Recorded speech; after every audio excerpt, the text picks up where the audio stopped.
I'm Dr. Lindsay Trottier. I'm a doctor of acupuncture and Chinese medicine, practicing in San Diego, California. My phone number is 619-719-1768, and my website is www.lindsaytrottier.com.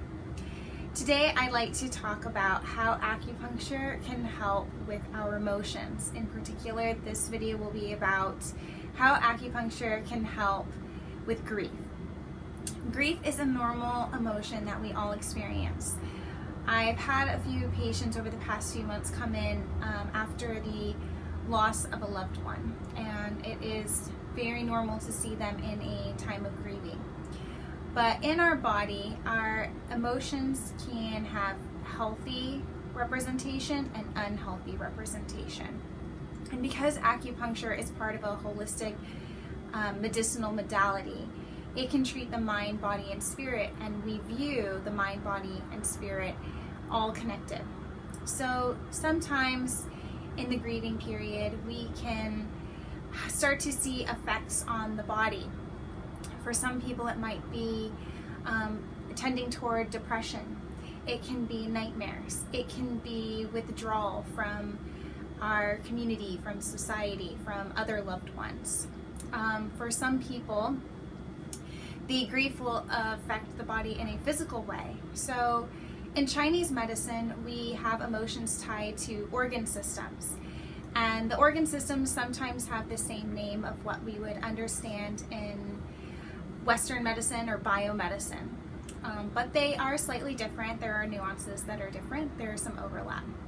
Grief is tied to the lung system, and other things that the lung system are responsible for are the skin, the breath, the breathing. There is a connection to the large intestine. There is a connection to the immune system. So there are a lot of connections in the lung system. Those are a few. Some things that I've seen are when some people are grieving and it is turning into an unhealthy expression of their grief, they might be having problems with breathing. If they have a propensity toward asthma or breathing problems, those might worsen. If they have a propensity toward getting sick easily, you might see their immune system start to be more taxed. They're more easily catching colds. You might see problems in their skin, rashes, other hives, other kinds of things. They might have trouble sleeping. They might become depressed. Also, their thoughts in the grieving period will be different.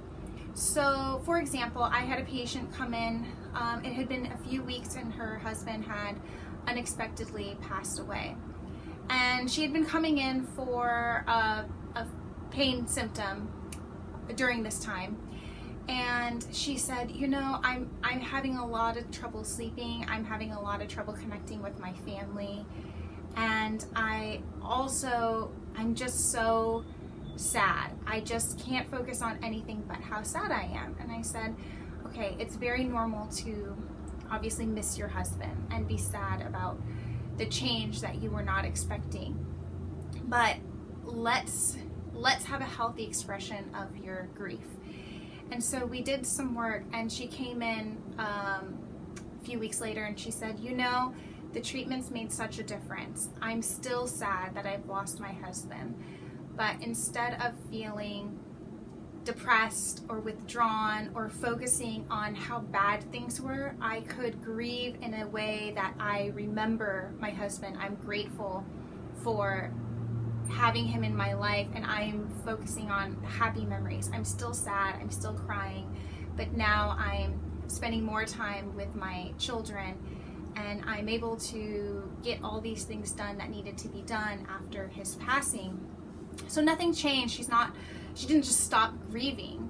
Sometimes we become really uncomfortable with what we think are negative emotions, but more often we just have a negative association with feeling those human emotions. So if you know someone that's grieving, or if you've had struggles with grieving in the past, I've had patients who come in and they will be coming in for let's say back pain or shoulder pain, and there's just something that's not, it's not getting better. We've done everything. They've done so many treatments, and there's just something that's stuck about it. There's something stuck. And when we start to do the intake, because these emotions are tied up in the physical body too, I'll say, did something happen? And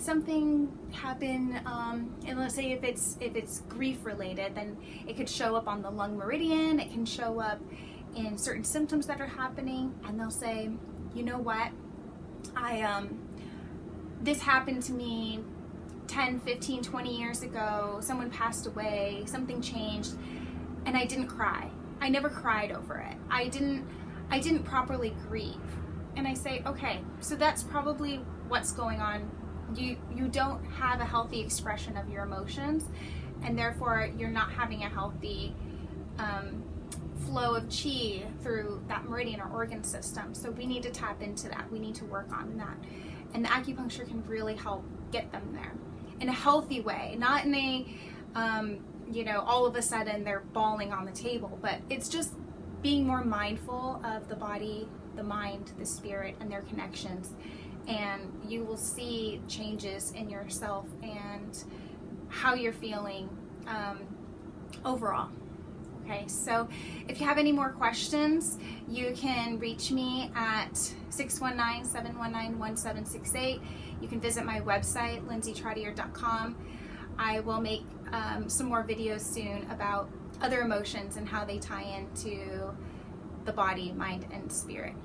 I hope you have a good one, and please subscribe to this channel. Visit me on Facebook or Instagram at aculindsay.com. Thank you.